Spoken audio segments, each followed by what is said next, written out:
അണ്ടോൽപാദനത്തിൻ്റെ സമയത്ത്, ലൈംഗിക ഉത്തേജനത്തിൻ്റെ സമയത്ത്, മുലയൂട്ടുമ്പോൾ ഒക്കെ ഈ വെള്ളപ്പോക്ക് കാണാറുണ്ട്. അതൊരു സ്വാഭാവികമായ പ്രക്രിയയാണ്. അതുകൊണ്ട് തന്നെ അത് നമ്മൾ കാര്യമാക്കേണ്ടതില്ല. നമ്മൾ ഭയങ്കരമായിട്ട് സ്ട്രെസ്ഡ് ഔട്ടായിരിക്കും ഈ സമയത്ത്. അപ്പോൾ അതുകൊണ്ട് തന്നെ ഉറക്കം അനിവാര്യമാണ്. എല്ലാവരും ചോദിക്കുന്ന ഒരു ചോദ്യമാണ്, ഡോക്ടറെ ഇതിന് ടിപ്സ് വല്ലതും ഉണ്ടോ? ടിപ്സ് ഉണ്ട്. ഹായ് ഫ്രണ്ട്സ്, സ്ത്രീകൾ പൊതുവെ നാണക്കേട് കൊണ്ട് പറയാണ്ടിരിക്കുന്ന ഒന്നാണ് അസ്ഥിസ്രാവം അഥവാ ലുക്കോറിയ എന്ന് പറയുന്ന അസുഖം. ഇതിനെ വെള്ളപ്പോക്കെന്നും വിളിക്കാറുണ്ട്. സാധാരണയായിട്ട് അണ്ടോൽപാദനത്തിൻ്റെ സമയത്ത്, ലൈംഗിക ഉത്തേജനത്തിൻ്റെ സമയത്ത്, മുലയൂട്ടുമ്പോൾ ഒക്കെ ഈ വെള്ളപ്പോക്ക് കാണാറുണ്ട്. അതൊരു സ്വാഭാവികമായ പ്രക്രിയയാണ്. അതുകൊണ്ട് തന്നെ അത് നമ്മൾ കാര്യമാക്കേണ്ടതില്ല. ഈ ഒരു വെള്ളപ്പോക്ക് സാധാരണയായിട്ട് 15 മുതൽ 40 വരെ വയസ്സുള്ളവരിലാണ് കൂടുതലായിട്ട് കാണപ്പെടുന്നത്. ഇതെപ്പോഴാണ് സീരിയസ് ആയിട്ട് കാണേണ്ടത്? സാധാരണ വെള്ളപ്പോക്കിന് പ്രത്യേകിച്ച് മണമോ നിറവ്യത്യാസമോ ഒന്നും ഉണ്ടാവാറില്ല. പക്ഷേ നമ്മൾ കാര്യമാക്കേണ്ട വെള്ളപ്പോക്ക് എന്നാൽ ആ വെള്ളപ്പോക്കിന് നമുക്ക് ചൊറിച്ചിലുണ്ടാകും, അടിവയറുവേദന ഉണ്ടാകും, അസഹ്യമായ നടുവേദന ഉണ്ടാകും, ക്ഷീണമുണ്ടാവും, അതുപോലെ തന്നെ മണത്തിലും നിറത്തിലും വ്യത്യാസവും ഉണ്ടാകും. ഇനി എന്തുകൊണ്ടാണ് ഇത്തരത്തിൽ വെള്ളപ്പോക്ക് ഉണ്ടാകുന്നത്? ഒന്നാമത്തെ കാരണം എന്ന് പറയുന്നത് ഇൻഫെക്ഷൻസ് കാരണമാണ്. ബാക്ടീരിയ ആകാം, ഫംഗസ് ആകാം.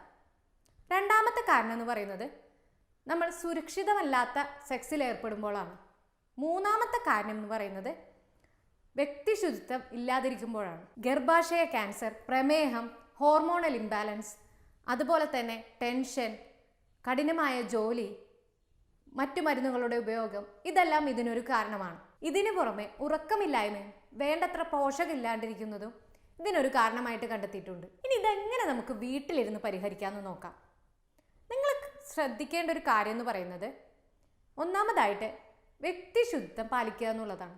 പ്രത്യേകിച്ചും പീരീഡ്സിൻ്റെ ടൈമിലൊക്കെ പാഡ് കൃത്യമായിട്ട് മാറ്റുക. അതുപോലെ തന്നെ അധികം ഈർപ്പം ആ ഭാഗത്തേക്ക് കെട്ടാത്ത രീതിയിലാണ് ശ്രദ്ധിക്കേണ്ടത്. രണ്ടാമതായിട്ട് ശ്രദ്ധിക്കേണ്ട കാര്യം എന്ന് പറയുന്നത് സെക്സ് ചെയ്യുമ്പോൾ ഗർഭധാരണ ഉറകൾ ഉപയോഗിക്കുന്നത് നല്ലതാണ്. കൂടാതെ ലൈംഗിക ബന്ധത്തിന് മുമ്പും ശേഷവും കൈകൾ കഴുകാൻ ശ്രദ്ധിക്കുക. മറ്റൊരു കാര്യം എന്ന് പറയുന്നത് നമ്മളെല്ലാവരും ചെയ്യുന്നൊരു മിസ്റ്റേക്കാണ്, യോനി ഭാഗം വൃത്തിയായിട്ട് കഴുകാൻ വേണ്ടിയിട്ട് സോപ്പുമാണ് ഉപയോഗിക്കുന്നത്. അത്തരത്തിൽ സോപ്പ് ഉപയോഗിക്കുന്നത് നമ്മുടെ ഗുഡ് ബാക്ടീരിയാസ് നശിപ്പിക്കാനാണ് ശ്രമിക്കുക. അതുകൊണ്ട് തന്നെ സോപ്പ് ഉപയോഗിക്കുന്നതിന് പകരം വജൈനൽ വാഷ് ഉപയോഗിക്കുന്നതാണ് നല്ലത്. ധാരാളം വെള്ളം കുടിക്കാൻ ശ്രദ്ധിക്കുക. 2.5 ലിറ്റർ വെള്ളമെങ്കിലും കുടിക്കണം. അതുകൂടാഞ്ഞിട്ട് ശ്രദ്ധിക്കേണ്ട കാര്യം എന്ന് പറയുന്നത് നമ്മൾ ഭയങ്കരമായിട്ട് സ്ട്രെസ്ഡ് ഔട്ടായിരിക്കും ഈ സമയത്ത്. അപ്പോൾ അതുകൊണ്ട് തന്നെ ഉറക്കം അനിവാര്യമാണ്. എല്ലാവരും ചോദിക്കുന്ന ഒരു ചോദ്യമാണ്, ഡോക്ടറെ ഇതിന് ടിപ്സ് വല്ലതും ഉണ്ടോ? ടിപ്സ് ഉണ്ട്. അതായത് നിങ്ങൾ യോനി ഭാഗത്ത് ചൊറിച്ചിൽ അനുഭവപ്പെട്ട് കഴിഞ്ഞാൽ ആര്യവേപ്പിട്ട വെള്ളം തിളപ്പിച്ച് ആ ഭാഗത്തേക്ക് പിടിക്കാൻ പറ്റും. അതുപോലെ തന്നെ വെളിച്ചെണ്ണ പുരട്ടുന്നത് നല്ലതാണ്. പിന്നെ ഉപ്പ് വെള്ളം പിടിക്കുന്നത് നല്ലതാണ്. പിന്നെ കൂടാതെ തന്നെ ഡെയിലി 1 സ്പൂൺ കട്ടത്തൈര് കുടിക്കുന്നത് നല്ലതാണ്. എപ്പോഴും നമ്മുടെ ശരീരത്തിനെ തണുപ്പാക്കി വെക്കാൻ നോക്കുക. അപ്പോൾ അതായത് ഉലുവ വെള്ളം ഒക്കെ കുടിക്കുന്നത് വളരെയധികം നല്ലതാണ്. ഇനി ഹോമിയോയിൽ ഇതിന് വ്യക്തമായിട്ട് ചികിത്സയുണ്ട്. വളരെ ഫലപ്രദമായിട്ടുള്ള ചികിത്സാ രീതിയാണ് ഹോമിയോപ്പതിയിലുള്ളത്.